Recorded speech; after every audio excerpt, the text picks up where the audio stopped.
Halo semuanya, jumpa lagi bersama kami di channel Peguseda.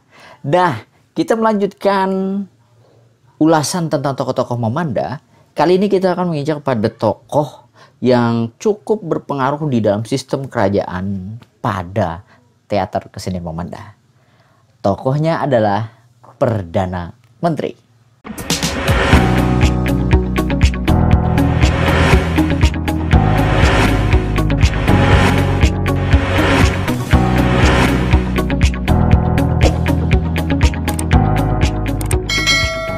Nah, sobat, kita akan membahas tentang tokoh yang cukup sentral kalau dalam struktur Mamanda, struktur kerajaan. Tokoh ini cukup berpengaruh di dalam sistem kerajaan. Cukup berpengaruh. Dia adalah Perdana Menteri.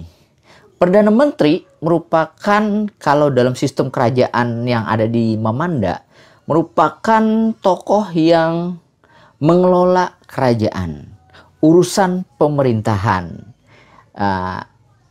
Paling tidak Perdana Menteri ini dianggap yang tokoh yang pandai, yang cerdas, kemudian wawasan luas, sehingga dia memang dipercaya Sultan untuk mengelola kerajaan. Segala aparat kerajaan dan sebagainya itu di bawah Perdana Menteri. Kecuali sebenarnya ada juga sih yang urusan perang, angkatan bersenjatanya itu panglima perang. Tapi Perdana Menteri seluruhnya, urusan rakyat, pengelolaan rakyat dan kerajaan hampir semua diserahkan kepada Perdana Menteri. Baik, bagaimana tokoh Perdana Menteri? Baik, kita lihat dulu karakternya. Karakter Perdana Menteri adalah pandai, berwibawa, juga cerdas, ya. Pandai, berwibawa, cerdas. Kemudian tokoh Perdana Menteri itu memiliki kekhasan, yaitu setelah pada babak pertama, yaitu babak harapan pada memasuki ruangan atau balai sidang. Jadi tokoh Perdana Menteri ini kalau termasuk pada tahap-tahap awal sudah mulai pertama kali tampil. Dia pada saat tahapan babak pertama itu harapan. Kemudian setelah harapan sudah memeriksa balai sidang, persiapan sidang, tugas Perdana Menteri ini sudah merupakan pakem dari Mamanda. Jadi tugas dari Perdana Menteri adalah mencek atau memeriksa dari pekerjaan harapan pertama dan harapan kedua. Jadi dia masuk dengan wibawanya. Dengan wibawanya dia kemudian melihat bagaimana semuanya. Kemudian ada sebuah tanya jawab, lazimnya tanya jawab antara harapan dengan Perdana Menteri. Kemudian misalnya saja si Perdana Menteri bertanya, apa maksud Mandau bersilang di sini? Nah, kemudian harapan nanti menjawab.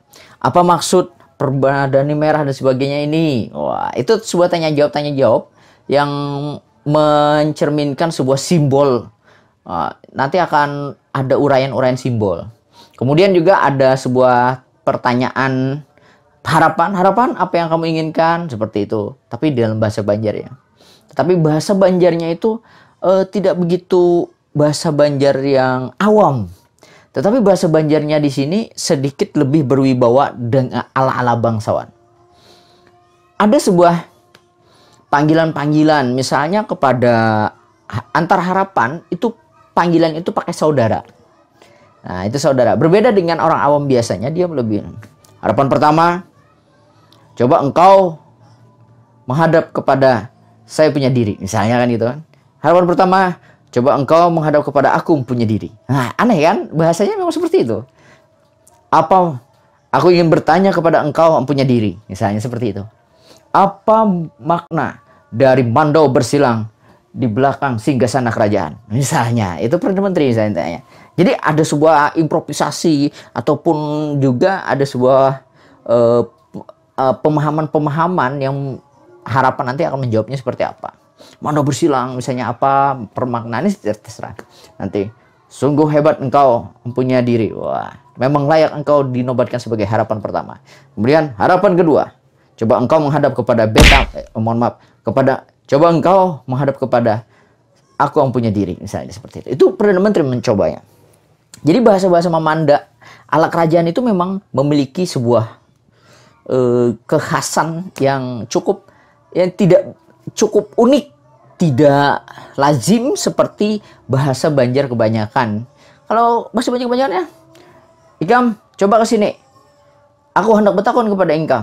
Aku hendak bertakon kepada Ikam. Nah, misalnya seperti itu. Tapi tidak, agak sedikit lebih kelihatan seperti bangsawan seperti itu ya. Jadi bahasa-bahasa kerajaannya itu.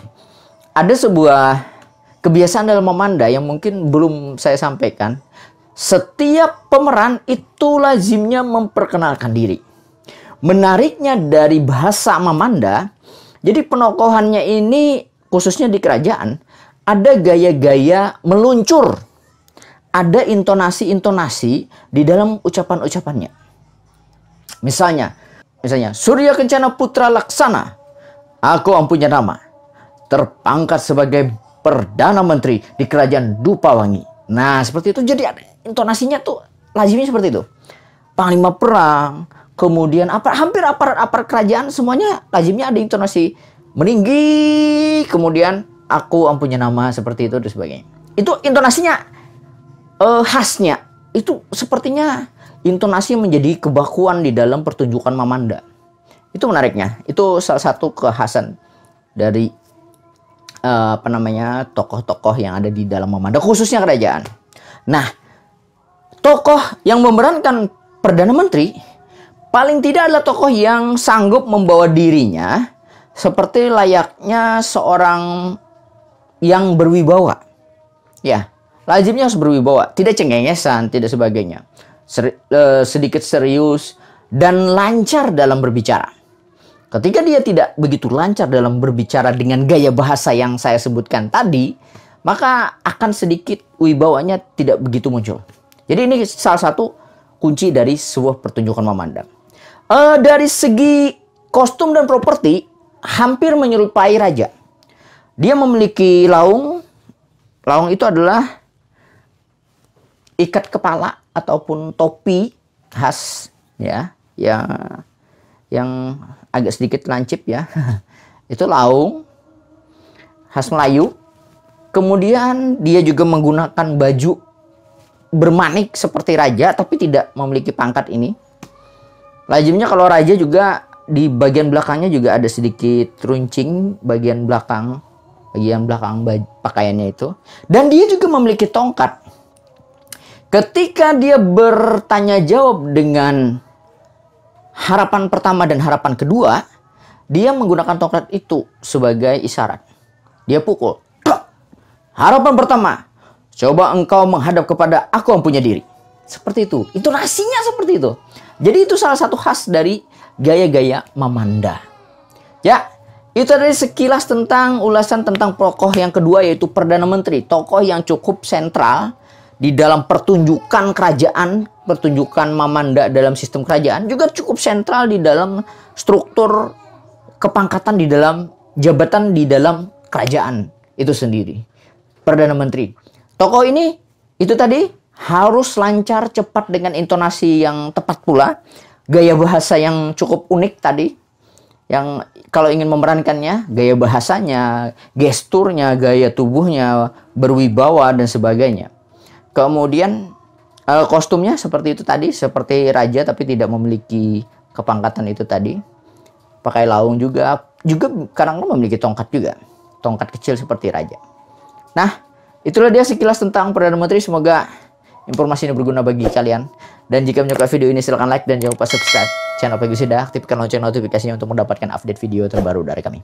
Semoga informasi ini sangat berguna, khususnya bagi generasi yang akan datang, yang mungkin tidak sekarang dia menonton video ini, tapi bisa ya selama YouTube masih ada. Baik, sampai jumpa pada video-video kami lainnya. Dadah.